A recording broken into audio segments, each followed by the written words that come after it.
दोस्तों आपसे कि धीरे धीरे चैनल ग्रो कर रहा है और आपकी ज़्यादा से ज़्यादा व्यू और वॉच टाइम चाहिए दोस्तों, तो प्लीज़ कृपया जितनी ज़्यादा तक अगर वीडियो प्ले करेंगे उतने ज़्यादा CTR और RPM बढ़ेगा, उतनी तेज़ी से चैनल ग्रो करेगा।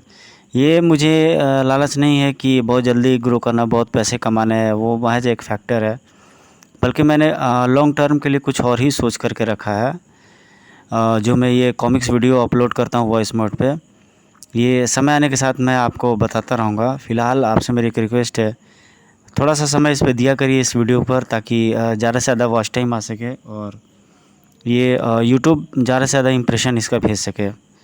तो आइए स्टोरी को देखते हैं। ये स्टोरी काफ़ी अच्छी खासी मुझे मिली और क्रूकबॉन्ड की जब इस दौर में जब कॉमिक्स आती थी उसकी स्टोरी बड़ी ज़बरदस्त रहती थी, बहुत बेहतरीन। तो एक भाई साहब का कमेंट था कि ऐसे वीडियो लाओ, ऐसे चीज़ें पेश करो जो अर्ली 90s की थी, 90 की थी कॉमिक्स। तो ना अर्ली 90s में यही सब कॉमिक्स निकलते थे और इन कॉमिक्स की जो स्टोरी होती थी, स्टोरी ड्रॉबैक बहुत ज़बरदस्त होती थी। विमल चटर्जी जी, दिलीप कदम, मुरलीधर लांगरे, त्रिशूल कॉमिक आर्ट, उस समय के बहुत बड़े बड़े नाम, हस्ती दिग्गज। क्रूबॉन और मोटू आज विमान द्वारा भारत की हाल ही में की ही खोजे का टापू क्रोकोडाइल पर घूमने फिरने जा रहे थे। यह स्पेशल विमान था और सीधा क्रोकोडाइल टापू ही जा रहा था। उस विमान पर सवार स्त्री, पुरुष व बच्चे सभी उस टापू की सैर के लिए जा रहे थे। अखबार वालों ने उस टॉपिक की इतनी प्रशंसा की थी कि बांड अपने आप को रोक नहीं सका था और कुछ ही दिनों के लिए ऑफिस पर ताला डाल मोटू के साथ उस टापू की ओर रवाना हो गया था। देखो बांड भैया, नीचे का नज़ारा कितना सुंदर लग रहा है। मोटू के बार बार जगाने पर क्रूकबॉन्ड बिगड़ उठा। मोटू के बच्चे, नज़ारा वज़ारा तू ही देख, मुझे आराम से सोने दे। यदि अब तूने मुझे तंग किया तो खिड़की तोड़कर तुझे तेरे उसी सुंदर नज़ारे के पास पहुंचा देगा। अरे बाप रे। तभी अचानक मौसम खराब हुआ और देखते देखते विमान काले घने बादलों के बीच घिर गया। शीघ्र बिजली कड़कने लगे, इसी के साथ मूसलाधार बारिश शुरू हो गई। कड़कड़ कड़कड़ कड़कड़ कड़कड़। मौसम इतना ज़बरदस्त खराब हुआ कि विमान संभल नहीं पा रहा था। विमान के स्थिर न रहने पर यात्री भी इधर उधर लुढ़क रहे थे। अटेंशन प्लीज़, कृपया सुरक्षा के लिए अपनी अपनी बेल्टें बांध लें। देखो बांड भैया, तुमने बुरा बोला और बुरा हो गया। न जाने न तुम नज़ारे को कोसते हो, न नज़ारा इतना ख़राब होता। अब तो वास्तव में जान जाने की नौबत दिखाई दे रही है। बकवास बंद कर और आराम से आंख बंद करके सो जा, अपने आप मौसम अच्छा हो जाएगा। तभी विमान को एक ज़बरदस्त झटका लगा और तमाम यात्रियों के कंठ से चीखें निकल गई। मोटू और बांड के सिर भी आपस में तेजी से किसी नारियल की तरह टकराए। ओह। विमान अब एक बार बार झटके खा रहा था और यात्री एक दूसरे पर लुढ़क रहे थे। उफ। अबे मोटू के बच्चे, संभल कर बैठ, क्या बैगन की तरह बार बार मुझसे टकरा रहा है। अरे कोई मालूम करे ये सब क्या चक्कर है। तभी स्पीकर से एक घबराई हुई आवाज़ उभरी। कृपया आप लोग धैर्य से काम लें और अपनी अपनी सीटों पर जमकर बैठ जाएं।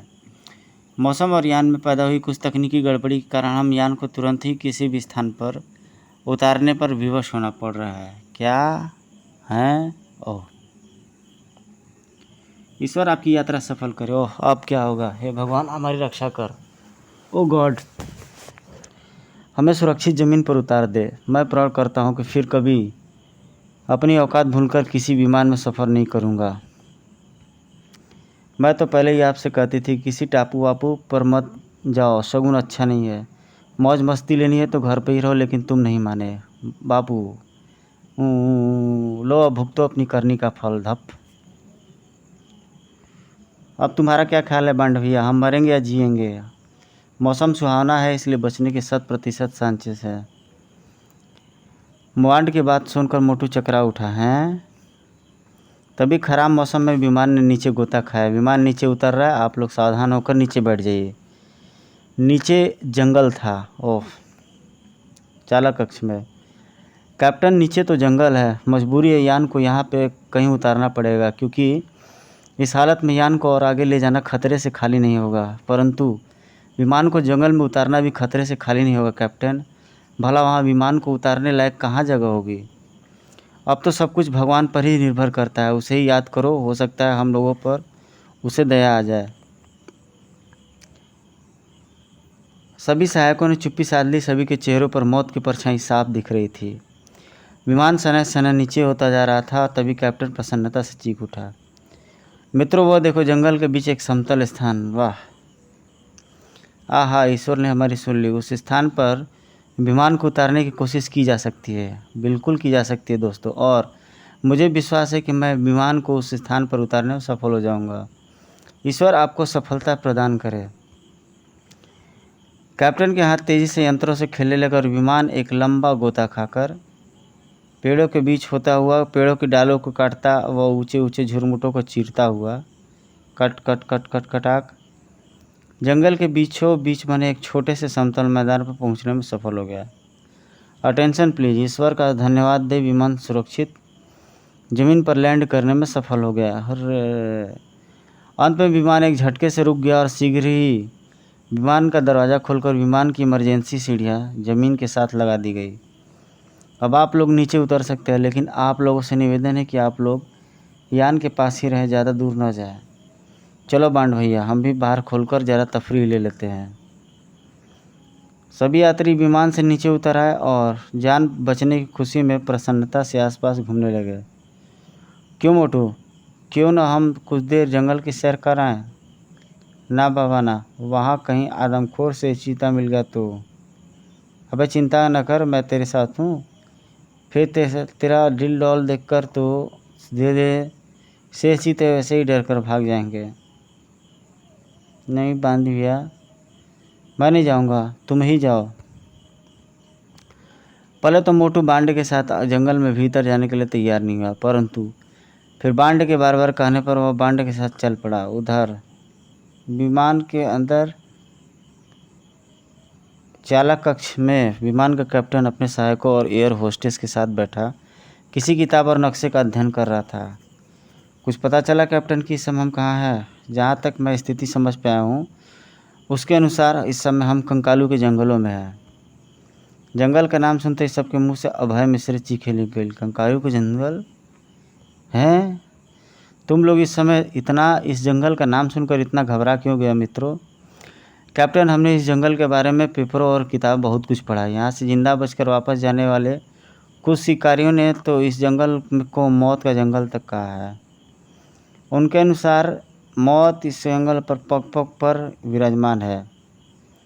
आदमखोर लोग, पेड़ व जानवर, दलदल, खाइयाँ, सब कुछ इस जंगल में है। हा, ये अच्छा, यह बात तो है, यह बात मैंने भी पढ़ी और सुनी है। उनके कहे अनुसार मौत इस जंगल पर पग पग पर विराजमान है। आदमखोर लोग, पेड़ और जानवर, दलदल, खाइयाँ, सब कुछ इस जंगल में है।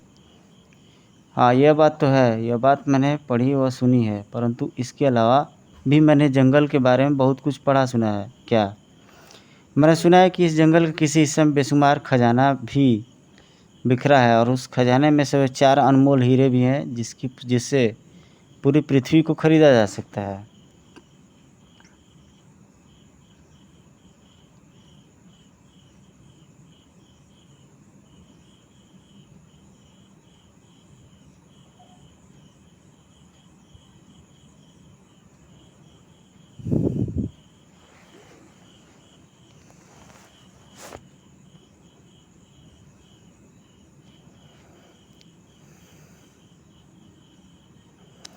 तो क्या आपका इरादा इस जंगल के भीतर जाकर उन हीरो और खजानों को हासिल करने का है?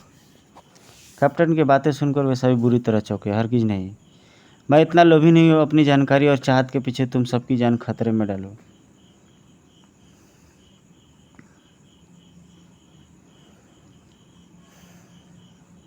ओह, तो क्या